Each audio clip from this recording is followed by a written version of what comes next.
My name's Rick Peterson. I'm one of the pastors here at Connections. Great to have each of you here this morning. Super Bowl Sunday. Hooray. Anyone in the Super Bowl? Okay. Well, I hope your team does well, whoever you're cheering for, even if there's no purple in it today. So anyway, I'm really, really grateful to be here this morning. One of my favorite things is reading stories and learning about overcoming obstacles, especially if they're survival stories. Lately, I've been reading books about surviving shipwrecks at sea. I know it sounds kind of weird, but my favorite so far is Speck in the Sea. Does that sound intriguing? Not really. Okay. I also read Torn in Two. Now, that's about a boat, not a person. And also finished up with Into the Storm. Now, some of these, I consider them to be like literary classics, but I'm pretty sure my wife is not really on board with that. Well, there you go, on board with it. Okay. But one thing I have learned from these books is that I will never, ever, ever, ever go on a ship in the sea, ever. Even a cruise, unless the cruise ship stays tethered to the dock at all times, and I don't have to take my life jacket off, and I can stay right next to a life raft all the time. So, just saying. But I also like sports stories. Sports stories that have kind of a come from behind, overcoming type theme against all impossible odds. And I don't know if you know it, but the Minnesota Vikings hold the all-time NFL record for comebacks. And it just happened a few years ago where the Vikes were behind 33-0, and they roared back in the last 17 minutes of the game and won the game against the Indianapolis Colts 39-36. So there you go. Hope springs eternal, right? I also like sports stories where I've been able to either witness them or play some role in them as well. And my favorite of all time has a close link here to Connections. And that is Grant Fritz. Anyone recognize the name? Grant is the son of our lead pastor, Ray, and his wife, Jill. Grant was on the team that I was coaching in track and field.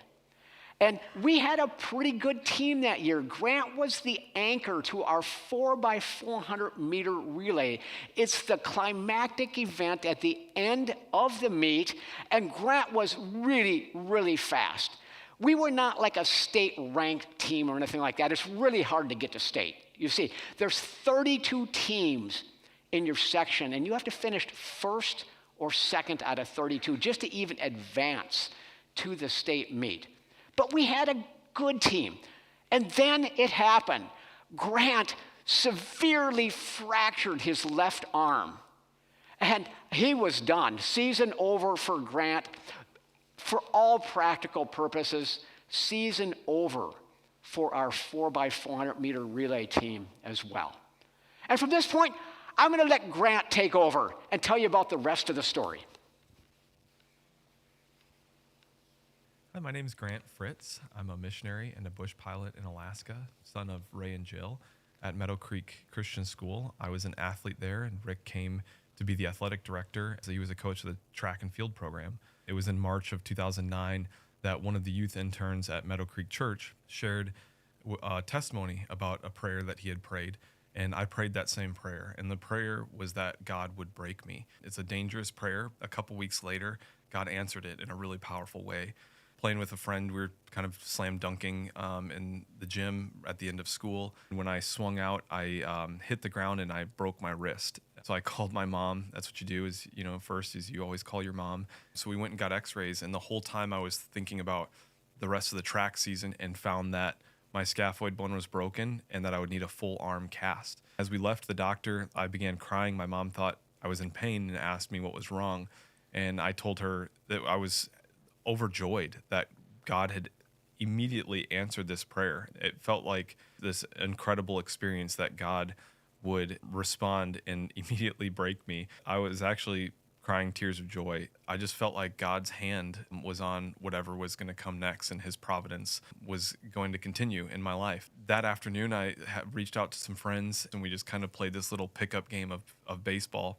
I hit the ball really hard when I was up to bat with my one hand.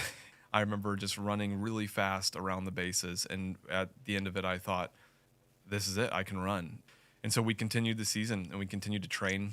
It was probably really funny watching this guy with a big, I think I had a pink cast first, or it was like reddish, and it kind of turned pink, getting into the blocks using one hand on the ground. But I did well in those races, and our team did really well, and we ended up making it to state. I was the anchor for the 4x400 meter relay at state. As the race started, by the time I got the baton, our team was in third place. It was always awkward with my cast, having to kind of look outside of the turn and reach with my right hand rather than being able to look inside the turn and run and grab with my left hand. It was an awkward handoff. But I remember receiving the baton and thinking, this is awesome. Like, we're going to get third place in state. As we came around that first turn, I just felt totally content with, we're going to be on the podium, and we're thrilled about our experience here. But God had other plans, and as we came around the second turn, I could see I was closing in on second and first place, and so I kicked really hard, and I was able to catch that second and first place right at about the 50-yard mark to the finish line. And I remember it being a very close finish and being very excited when we found out that we had won the state meet in the 4x400. As I look back on that experience, remembering that prayer that I prayed that God would break me, and for the challenges that we had to overcome as a team, God used that as just a powerful testimony in my life that I get to share now, of overcoming hardship and of doing hard things even in the face of adversity. My favorite part of Grant's story is just the role that God played in overcoming an impossible type situation. Of hearing Grant pray for brokenness and that God would remake him, and the surprise that God adds with a state championship at that. Our theme this morning is all about continuing our Hot Topics in Genesis series. This week, it's all coming from chapter 3 of Genesis, and the question we're going to be exploring is, can God overcome your impossible? Can God overcome your impossible? You see, up until this point, Adam and Eve have lived in innocence. They've lived in openness toward one another. They've lived in harmony with God who created them. But there was evil lurking somewhere in the garden. Evil that was bent on destroying God's creation. That evil had a name. His name was Satan, a fallen angel. The way he's described in the book of Ezekiel, chapter 38, is that he is the model of perfection in beauty and wisdom. Model of perfection, beauty and wisdom, but he became proud. And he wanted to become God himself. And he was hurled down to the earth in judgment. And about a third of the angels, we're told in Revelation chapter 12, also rebelled and came with him. Now we call them demons.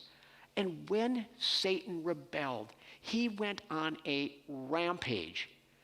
Everything he could do to destroy and to harm God's creation, including those who follow God. We're told in Revelation chapter 12, we read, "Woe to you, earth and sea. The dragon has been hurled down, and because the devil has gone down to you, he is filled with fury because he knows that his time is short." If you could, let's pick up our story now in Genesis chapter 3. It's on page 4 in the Bibles here in the worship center. First book of the Bible, page number 4. And we start with verse 1. "Now the serpent was more crafty than any of the wild animals the Lord God had made. He said to the woman, 'Did God really say you must not eat from any tree in the garden?' The woman said to the serpent, 'We may eat fruit from the trees in the garden, but God did say, You must not eat fruit from the tree that is in the middle of the garden, and you must not touch it, or you will die." "You will certainly not die," the serpent said to the woman, "for God knows that when you eat from it, your eyes will be opened and you will be like God, knowing good and evil."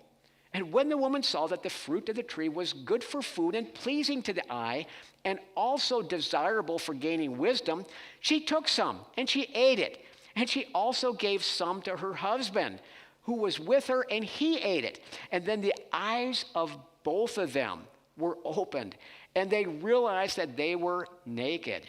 So they sewed fig leaves together. They made coverings for themselves. The world changed when Adam and Eve rebelled.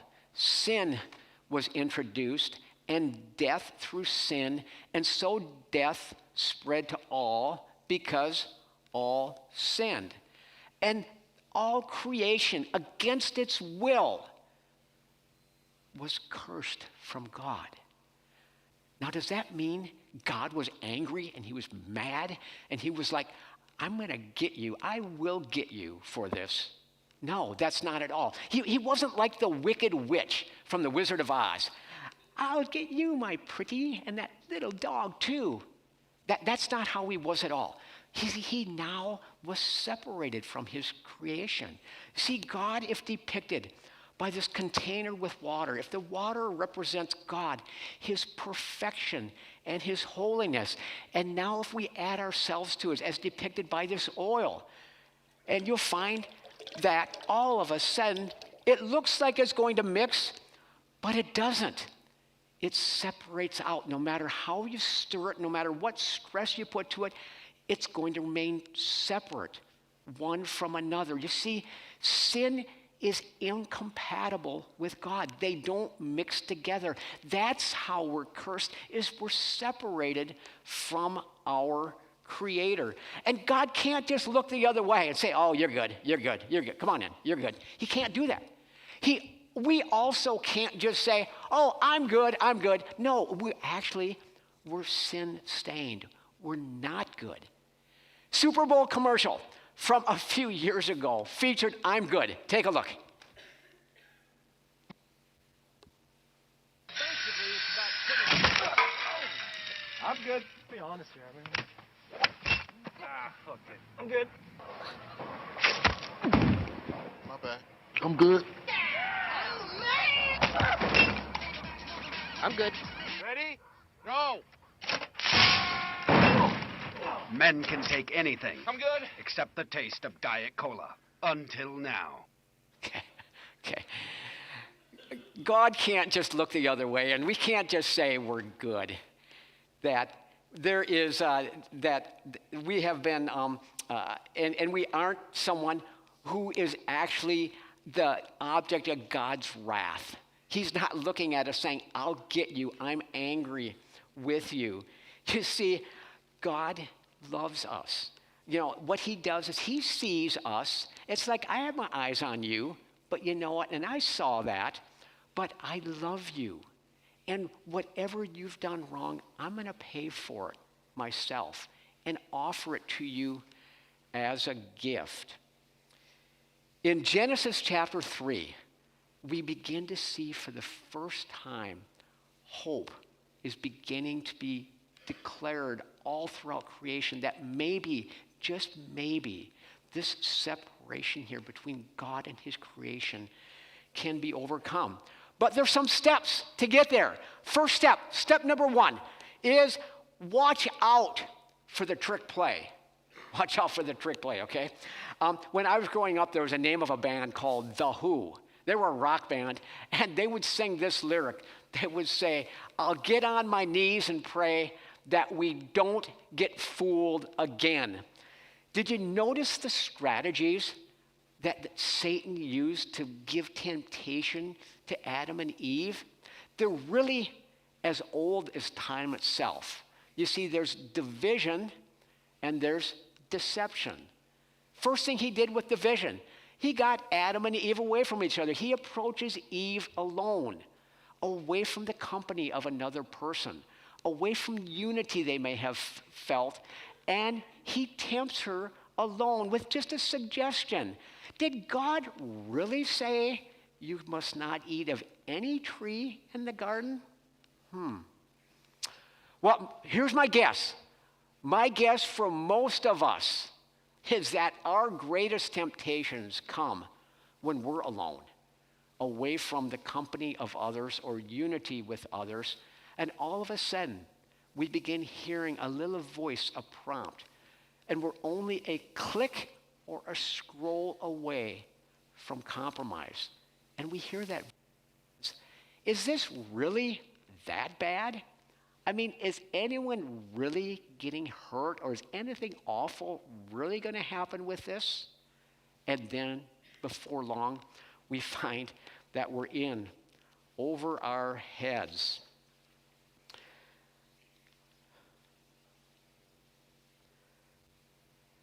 I sometimes think of Satan as being a master of disguise. In fact, that's how he's described, in the Bible, that he portrays himself as an angel of light.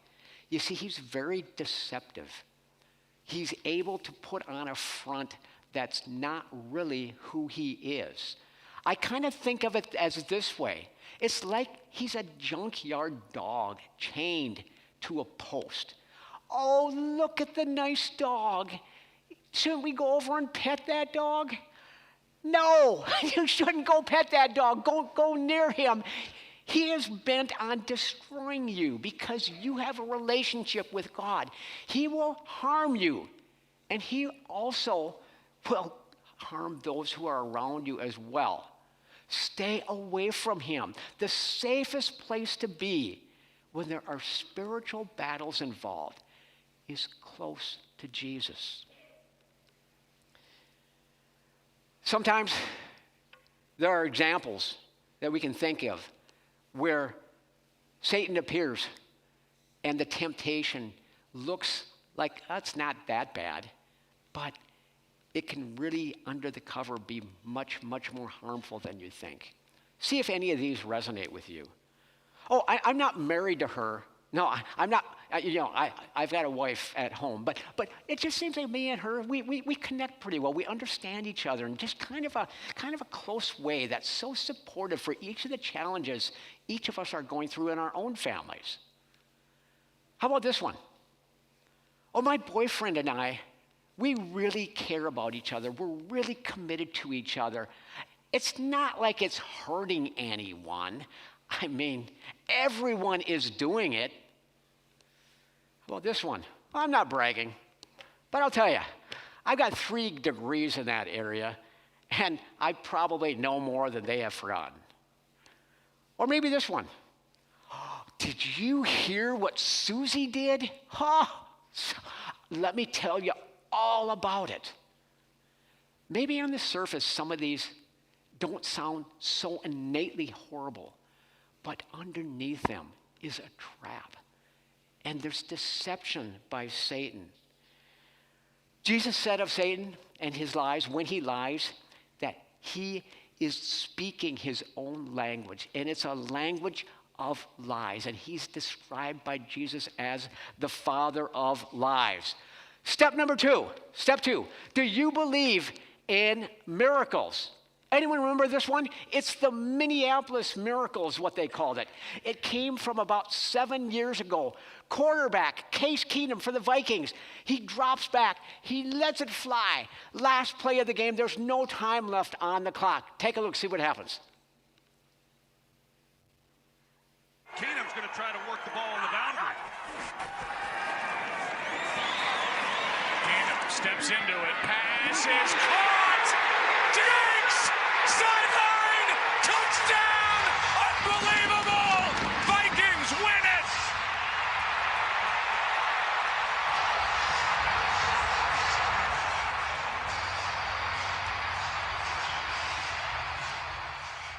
That was Stephon Diggs who caught that pass. It put the Vikings into the NFC Championship game. Do you believe in miracles? There was the Minneapolis Miracle right there. And with a miracle came something after rebelling. Adam and Eve, they needed a miracle. I'm sure they felt very distant from God. Even Stefan Diggs, when he caught this pass and when he was asked about it after the game, he said, what about that play? That game-ending play? He said it this way, I still don't know what happened. I really don't. Yeah, all I can say, give it to God, because without him, nothing is possible. Adam and Eve, they ran, and they hid. They were naked and afraid. They were exposed. They didn't know what to do. What's going to happen now? I mean, we're on new territory here. Everything has changed. It's all different. We don't have that close harmony that we used to have with our Creator, with God. When God sees them leaving to go into another part of the garden to hide, God doesn't just say, oh, go ahead, just have it that way. Do it your way. I don't care. He didn't say that at all. You know what he does? He follows them in the garden. You see, he wants to talk. He's not going to force them. He's not going to make them do something. He's given them free will and free choice. But he followed them because he wanted to talk. And when Adam finally gets around to talking, he completely blames Eve. I mean, he throws her under the bus. He said, it was the woman you gave me. It was the woman. She's the one who gave me the fruit, and then I ate it. I don't know where you're at this morning here, but perhaps in your own way, you're running from God too. And you're feeling like distant. Like on the outside, it might look fine. Maybe even other people think, what a godly person. But on the inside, there's something not right. And you're wondering, where's this going to go? In your own way, you ignore God. In your own way, you stay busy, you stay active with other activities, but it's there. And he's calling your name, just like he called to Adam and Eve. And he wants to know if you want to talk, if you're ready to talk. And it's easy to get down on yourself. It's easy to think, oh, I just keep making the same mistake over and over and over, the same sins over. When am I ever going to learn? When am I ever going to get this right? I mean, how can God accept me when I keep blowing it all the time? How can he love me when I've done this? Is there hope for me? Is there hope for God to overcome my impossible as well? Paul was in the New Testament. Paul was used by God to write much of the New Testament. And he can relate to you completely if that's how you're feeling this morning. You see, Paul, when he writes, listen to what he says in Romans chapter 7. He says, for I have the desire to do good, but I don't do it. And I can't even carry it out. For I do not do the good I want to do, but I do the evil that I don't want to do. Sound familiar? And then he goes on to describe himself this way. He said, what a wretched man I am. What a wretched person I am. Paul, God used to write much of it. Yeah, Paul, that's how he feels about it. That's his frustration he feels with himself. And we can get there too. Like, how am I going to not quit disappointing God, disappointing myself, disappointing others? Before speaking to Adam and Eve, God stops off to have a talk with Satan. Satan had appeared in the form of a snake in chapter 3 here when he tempted Adam and Eve. And what he says to Satan is judgment. He says, because you have done this, you are more cursed than all the animals, domestic and wild. You will crawl on your belly, groveling in the dust for as long as you live. Now, the first thing that makes me wonder is, did snakes used to stand upright? I mean, if part of the curse against them, the judgment is now from now on, they'll be on their belly, groveling in the dust. But secondly, and more importantly, is that God is clearly pronouncing judgment on Satan. And then God continues on with what becomes the very first prophetic utterance in the Bible. God says this to Satan. He says, you may strike my heel, but I will crush your head. Our third step this morning is where it gets personal, where we need to make the play. You see, God did the impossible. And do you believe in miracles? I mean, do you believe that Jesus is God in the flesh? Do you believe that Jesus paid the penalty for your sin? Do you believe that Jesus died and that he resurrected above the clutches of sin and death and darkness and evil, that he in fact crushed the head of Satan? Do you believe in miracles? Well, it's not enough just to believe, because our third point is you need to make the play. Stephon Diggs, he was looking at that ball coming toward him. He knew he needed to make that catch, and he needed to make the play. You can make the play as well. You don't have to be athletic to make this catch. In fact, my wife, Julie, she'll be the first to tell you that she's very non-athletic. But she is a woman of adventure. She's a woman of faith. And we were out in Oregon, where we lived for 10 years. And when we were out there, we determined together, we're going to climb Mount Hood together. You see, Mount Hood is about an hour drive east of Portland.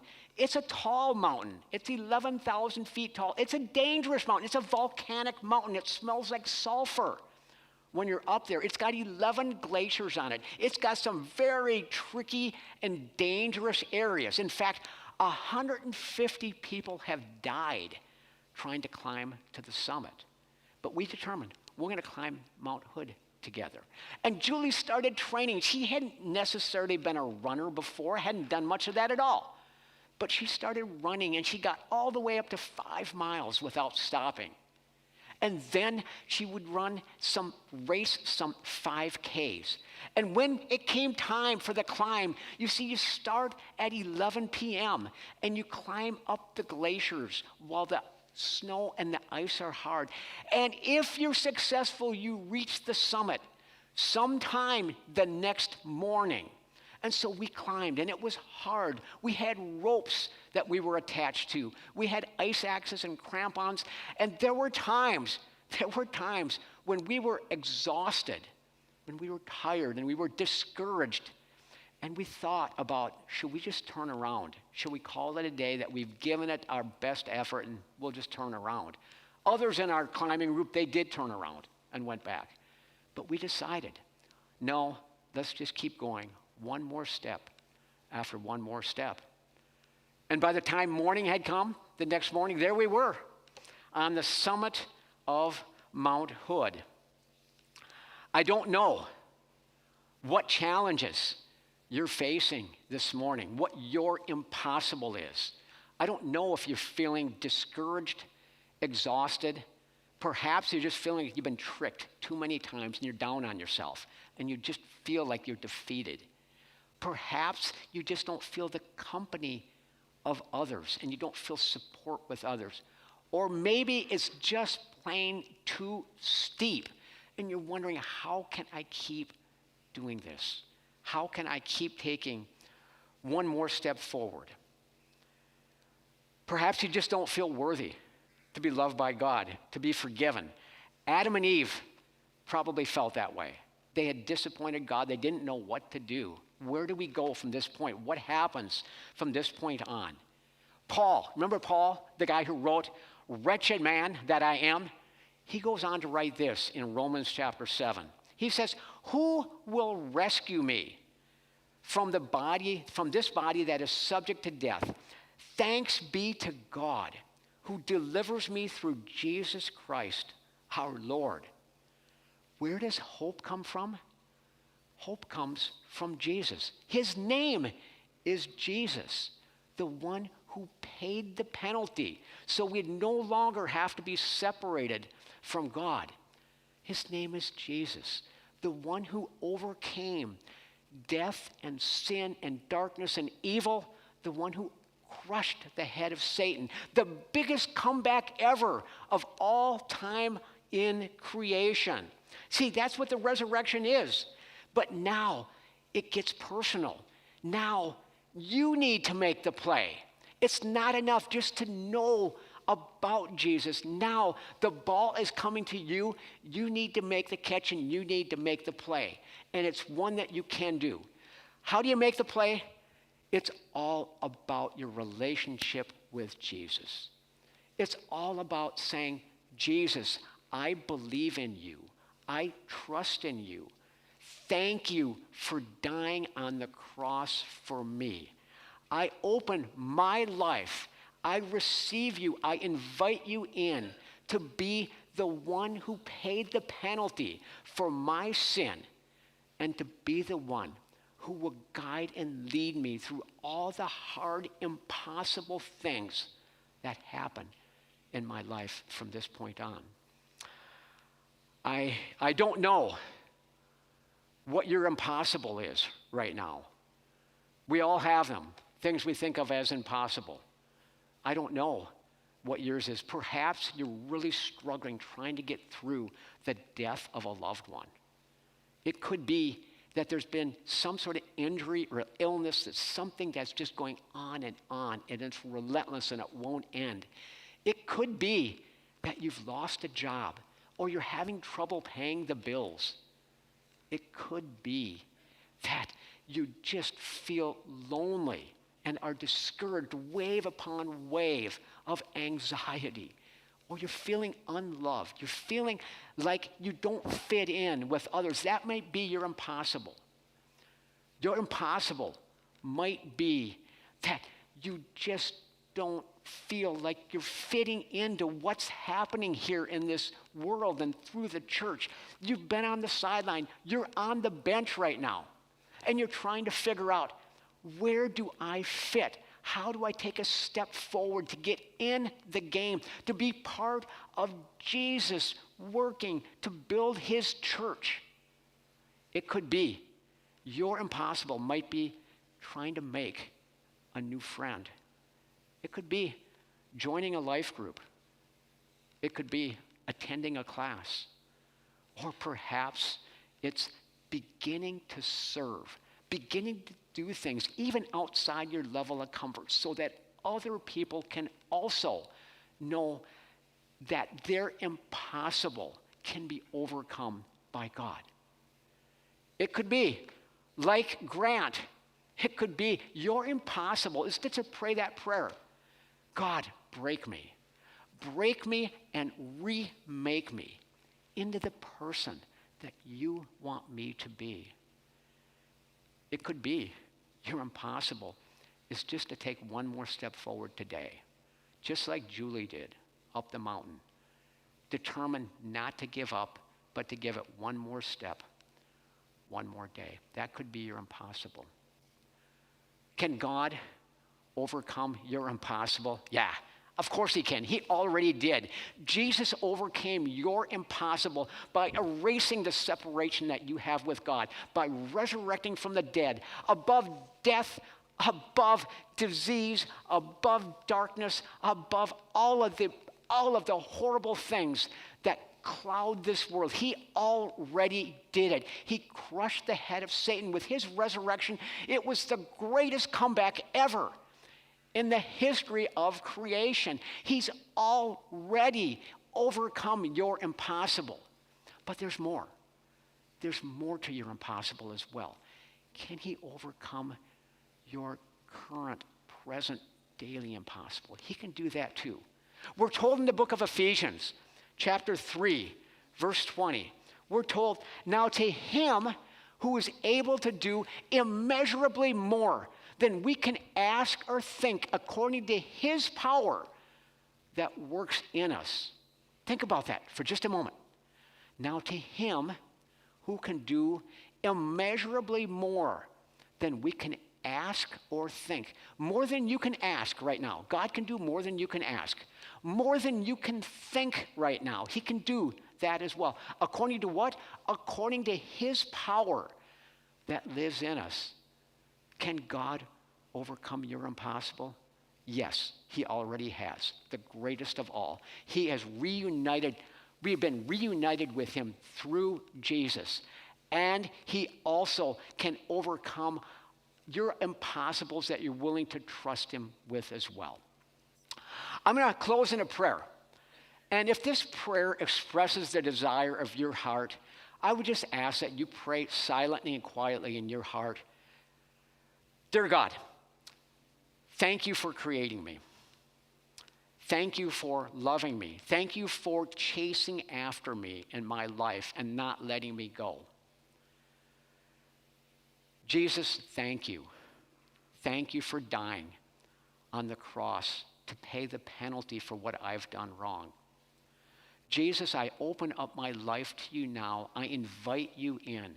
Come into my life, forgive my sin, and begin making me into the person that you've created me to be. Amen.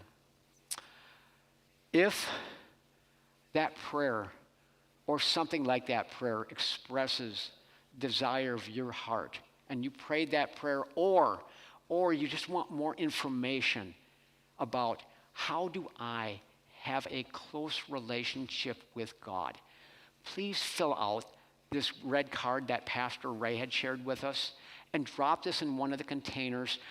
Or if you have prayer requests, because you're facing an impossible right now in your life that's hard to see beyond, tell us what it is on the card and we'll be praying for you this week. Or we'll have our prayer team up here after the service as well, that you can share your prayer needs with them, and they would just enjoy the opportunity to pray with you as well. Be sure to enjoy that Super Bowl tonight. Thanks for being here. Look forward to seeing you again next week. Have a great week, everyone.